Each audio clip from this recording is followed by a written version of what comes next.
Governor, how much of a green bond are you asking for in your budget? What's that bond going to amount to? And how does your program that you're outlining today differ from, and is it better than, the Transportation Climate Initiative that you turned thumbs down on a couple of months ago? I don't think the state hasn't turned its down about the TCI you're talking about? You know, that was Massachusetts and Connecticut decided to take a pass on that, right? So we certainly were prepared to move forward on that, but in some way. But I believe it's about $38 million, Brian? That's in the bond relative to the green energy, right? So, which.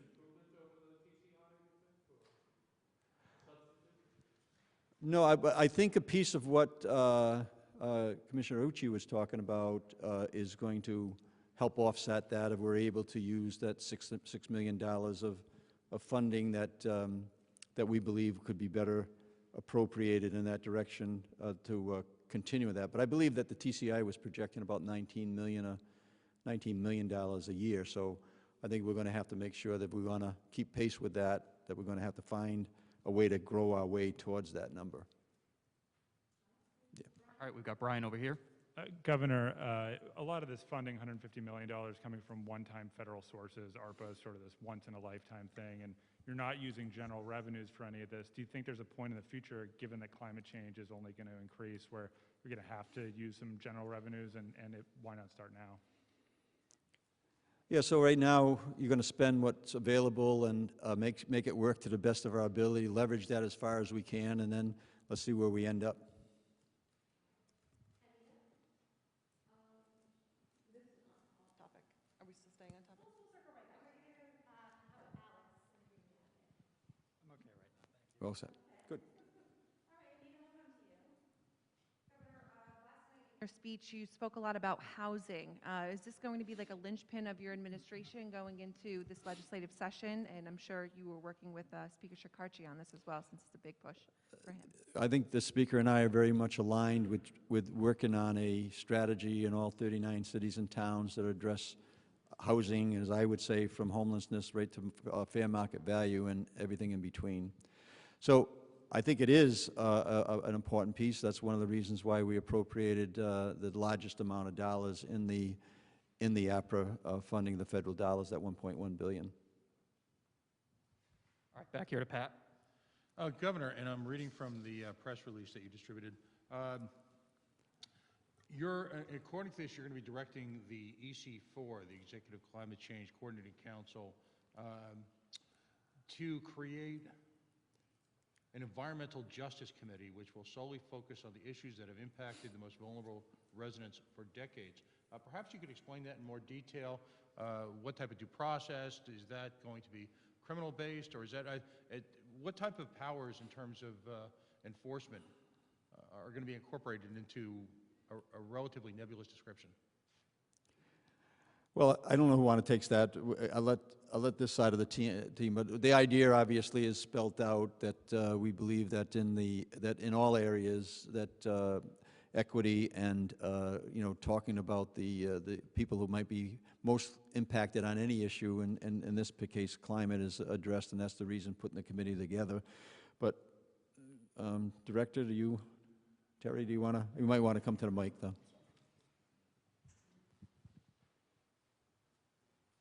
Thank you. Thank you for the question on the Environmental Justice Advisory Committee that was discussed last night. It's in the press release as well.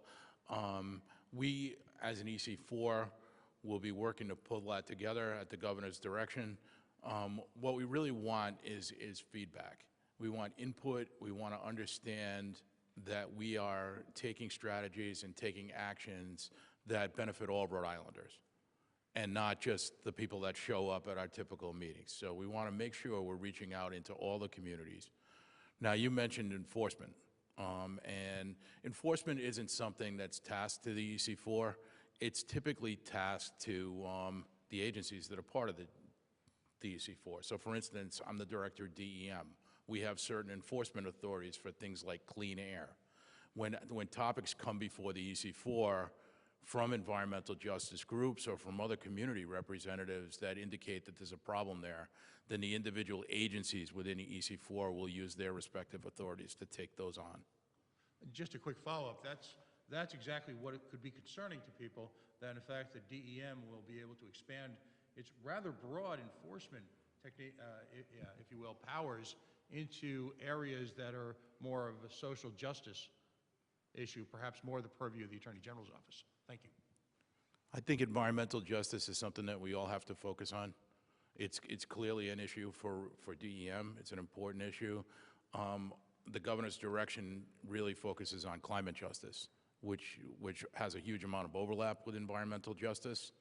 A lot of the things are the same. We do work with the Attorney General's office on these things, and it's a coordinating council, right?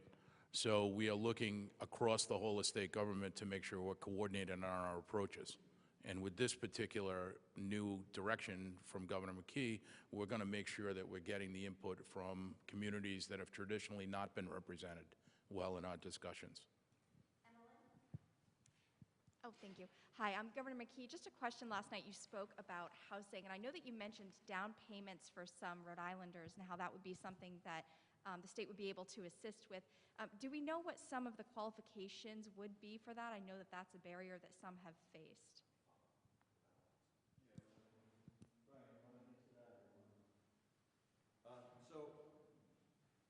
I mean, the concept is one that certainly more familiar than the details, right? The idea is that, and other states have programs like this, which I think are really helpful, where they're able to determine who can qualify based on some levels of income. Some people do it based on community. So I'm not sure of the details at the moment on it, but the idea clearly is to create more home ownership to people who are qualified to take out loans, but they need help on that down payment to actually get into home ownership. And as I've said, Rhode Island is, has one of the lowest home ownership percentages in the country, and that's a path to building generational wealth. There's no question about that. We all know that if we own a home long enough and we're able to keep it, we're going to gain a certain amount of equity, and that's really important. I tell you, I coached two young kids. And now they're raising their family, and one of them, they're twins, one of them actually bought a home about 6 or 7 years ago, and coming from which we would consider a family that certainly had, was challenged, right? So, and then just sold that home and built up an equity there well over $100,000, and now that they actually bought a home in my hometown. The twin brother just was able to purchase a house, so that equity that was developed there is so critical to all our communities. So that's the idea. The idea is to let people have an opportunity that can't afford the mortgage to get the down payment, and then we'll get the details to you. I think they're coming out tomorrow or something like that, right? So I guess I'm not allowed to give the total details, but I give the concept there, and I tell you what a difference it made for homeownership for that young man that I coached, to have that house for that many years, and his brother now is just getting involved in homeownership, and look at the difference there. Now both of them are going to build some level of equity for their families long term. It's a game changer in most cases. Yeah. Got one. Governor or Secretary Pryor, one or the other of you, you're talking about building facilities to do staging for wind and offshore projects. Aren't they building that in New Bedford already? I mean, is there a competition here, or is there enough capacity for something here and there? Yeah, good question. It's estimated that even if we see full build-outs in New Bedford, Massachusetts, and in New London, Connecticut, and if you include the ports in Rhode Island that are already actively in support of the offshore wind industry, Quonset and Provport, we will have an insufficient amount of port land and port activity to support the trajectory of northeastern offshore wind-related development. So we don't have enough port facilities, even with the new stuff coming online. So we're very pleased. There have been numerous empirical estimates around this. So we're very pleased that Rhode Island is getting to the act even more than our neighbors, building an altogether new port and enhancing the ones we have because we're going to need it. Last one back here. This one's for the governor. Follow up on housing. Is Rhode Island Housing going to be contributing to the new measures you're pushing forward in these coming legislative year? Like RI Housing has done a lot of work with, getting first-time home buyers. I know they're a private organization, but are you going to take any of their input, or do they have any say in this? Of course, and I think one of my last lines of the talk was, I'll work with anybody who's doing the work.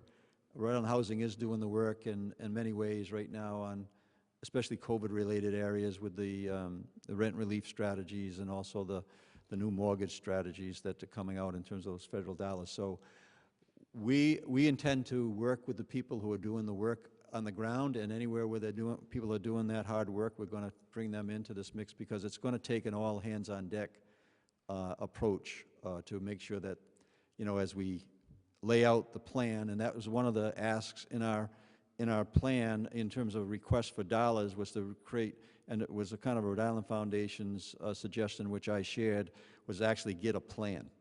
So the first step on that is going to get a plan, and we're going to have to talk to everybody that is really interested in this, this effort, including Rhode Island Housing.